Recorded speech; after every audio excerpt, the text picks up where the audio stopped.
Alright, so the fly that I'm going to be tying today is your basic hopper pattern. The body is going to consist of foam, and then there's going to be a little bit of deer hair on top just to give the imitation of wings. So what I've done to get started is I've taken a number 8 hook. This is 1x long. Lay down a layer of some dark brown thread, and the next thing I'm going to tie in is going to be the tail, and for that I like to use a couple fibers of pheasant tail, and I'll tie in about maybe 6 or 7.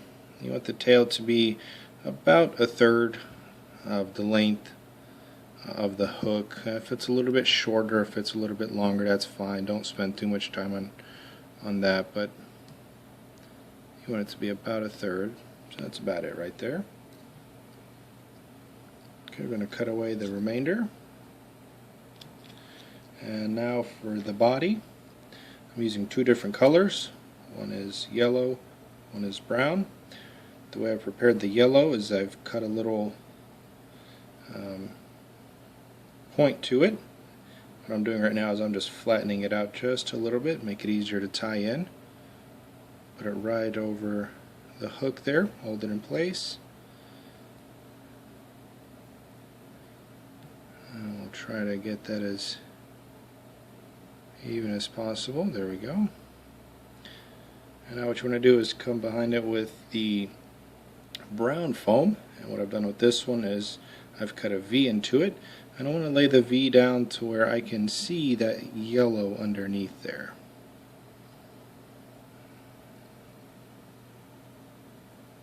Okay. Alright, then we'll pull back on the foam, and we're going to start working our way forward here.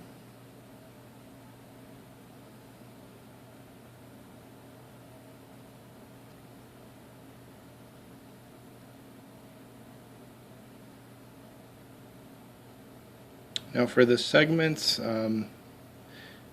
I don't want them to be too big, I don't want them to be too small either. So this would be about a good size for it right here, and I don't like to make tight wraps. What I'm going to do later on is go behind and I'm going to put some super glue to hold everything in place, but for now I'm just going to make some loose wraps here. And the reason being is that if the wraps are too tight around the foam body, what's going to end up happening is the segments are going to be spaced real far apart. And I really don't want that. I want the segments to be nice and close together. So just continue working your thread forward, putting in little segments as you go.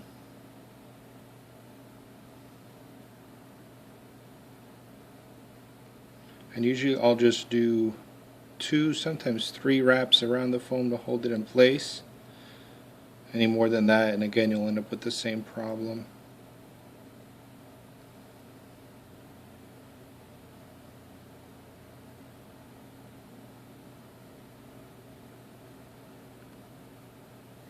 Okay, now this will be the last segment I tie in, and this one I am going to go ahead and tie in really tight. Make sure everything stays even here. Then I'm going to pull back, work my thread up to the front, and then I'm going to tie in the rest of the foam. And again, really tight.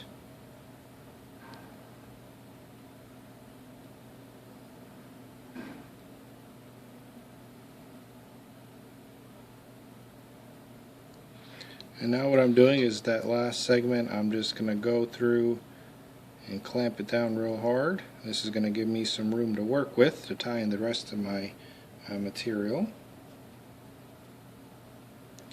Alright, so next what I'm going to do is tie in some legs, and for that I've got some brown and chartreuse legs here. This is just something I picked up at a local fly shop. What I've done is I've cut a little segment, fold that in half, and then right at the bend you want to go ahead and tie it all in.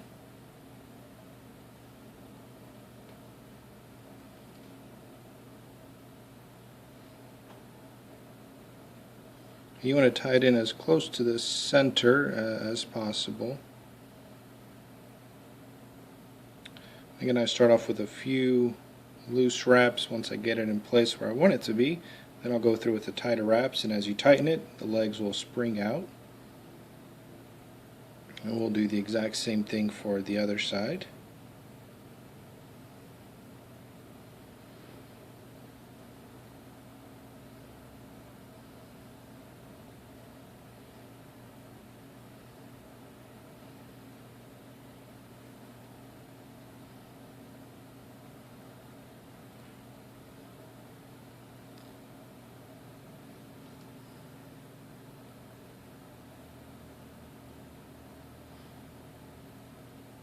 There we go. And just work your thread back here. Alright, now as far as the length of the legs, I want them to be about as long as the body. And you'll see how the body kind of twisted on the hook there. That's fine. Just twist it back into place. Again, the legs gently tugged back, and we'll do the length of the body, and then we'll cut them. Now you can certainly leave them a little bit longer. The longer they are, the more movement you'll get on top of the water. For me though, I prefer this size. Okay, and then what we'll do is we'll come in and trim away this excess.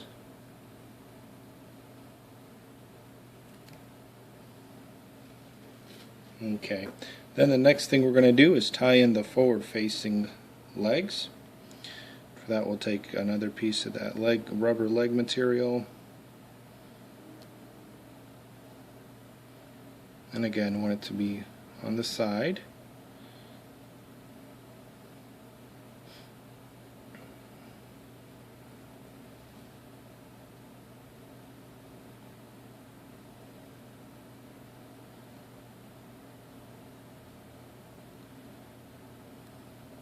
Okay, now you see that by doing that, there's a couple extra legs that were tossed into the mix here.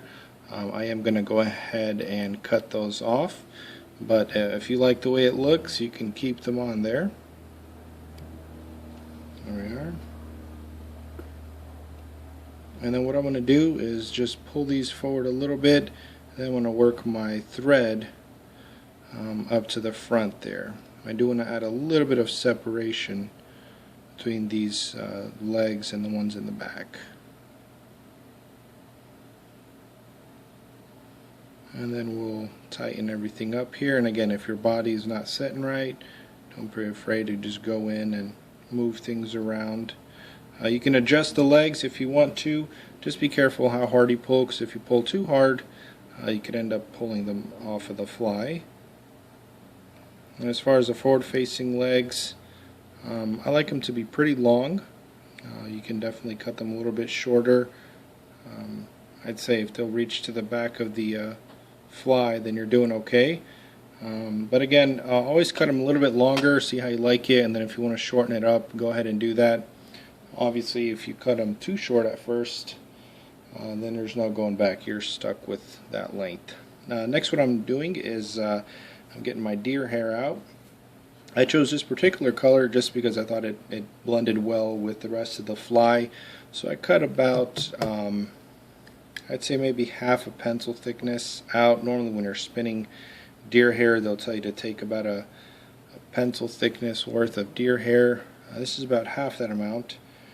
I went ahead and put it in my stacker. Got the ends nice and neat together. And you want this to reach about this first segment back here. I'll go ahead and cut it, set it in place here, and you want one really loose wrap at first, get another really loose wrap, and this is going to just to set it in place. Once you're happy with its placement, you take that third wrap, hold real tight, and then pull down. Be careful not to break your thread. Alright, and then what I like to do, just to kind of clean things up a little bit, I'll take some dark yellow ultra fine dubbing, and I'll just put a little bit on there, Again, you don't have to do this. This is just more for aesthetics. I think the fish would bite on this pattern whether or not we do this step. But sometimes as fly tyers we do things like this because it looks better to us. And these are really loose wraps. This isn't tight at all. My thread is still going to show a little bit, it just won't be as messy. Now what I'm going to do is take this foam back. I'm going to be pushing pretty hard on it. Alright, hold it in place, make sure you're not catching any of your legs. Try to get this as even as possible.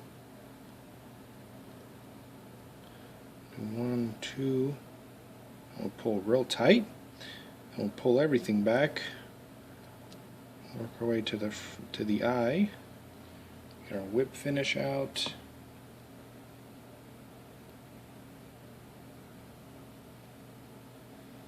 Pull everything back.